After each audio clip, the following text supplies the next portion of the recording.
Immunology म्हणजे काय की आपल्या बॉडीची ही एक ॲबिलिटी आहे, तुम्हाला माहिती आहे. सो आपल्या बॉडीमध्ये प्रत्येक बाजूने डिफेन्स आहे. जसं की स्किन एक आपल्या बॉडीतला डिफेन्स आहे. स्किनच्या नंतर जो स्वेट आहे तो पण आपल्या बॉडीमधला डिफेन्स आहे. नेझल मध्ये जे म्युकोज आहे तो आपल्या बॉडीतला डिफेन्स आहे. नेझल मध्ये जे हेअर आहेत ते पण आपल्या बॉडीमधला डिफेन्स आहे. सो इयर मध्ये जे वॅक्स आहे ते बी आपल्या बॉडीतला डिफेन्स आहे. स्टमक मध्ये जे ऍसिड आहे तो आपल्या बॉडीतला डिफेन्स आहे. सो ब्लड मध्ये WBC आहे तो आपल्या बॉडीतला डिफेन्स आहे. आणि आपल्या बॉडीमध्ये जे अँटीबॉडीज आहेत तो आपल्या बॉडीतला सर्वोच्च लेवलचा डिफेन्स आहे. प्रत्येकाचा रोल एकच आहे की बॉडीला प्रिव्हेंट करणे एनी टाइप ऑफ कंटामिनेशन पासून, बॉडीला प्रिव्हेंट करणे एनी टाइप ऑफ अँटीजन पासून. तर हे याचा इम्पॉर्टंट रोल आहे. तर या इम्युन सिस्टमचा मेन फंक्शन काय पहा. So ability of the body or general ability of the body to recognise, so neutralise and destroy.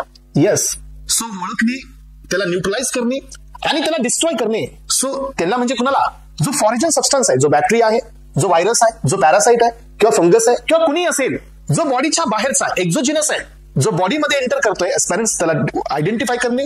So फक्त ओळखणे नाही तर त्याची रिॲक्टिव्हनेसला न्यूट्रल करणे. सो तुम्हाला माहिती आहे की आपल्या बॉडीमध्ये जो फॉरेजन सबस्टन्स एंटर करेल तो रिॲक्टिव्ह आहे.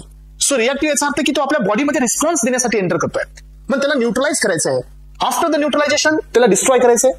आफ्टर द डिस्ट्रक्शन त्याला इलिमिनेट करायचं आहे एस्पेरेंट्स अशा सबस्टन्सेसला जे डिसीज प्रोड्युसिंग एजंट्स आहेत, ज्यांच्यामुळे आपल्या बॉडीमध्ये डिसीज होण्याचा चान्स आहे, या सगळ्या सबस्टन्सेसला. आणि या पूर्ण सिस्टमला आपण नाव देत असतो इम्युनॉलॉजी.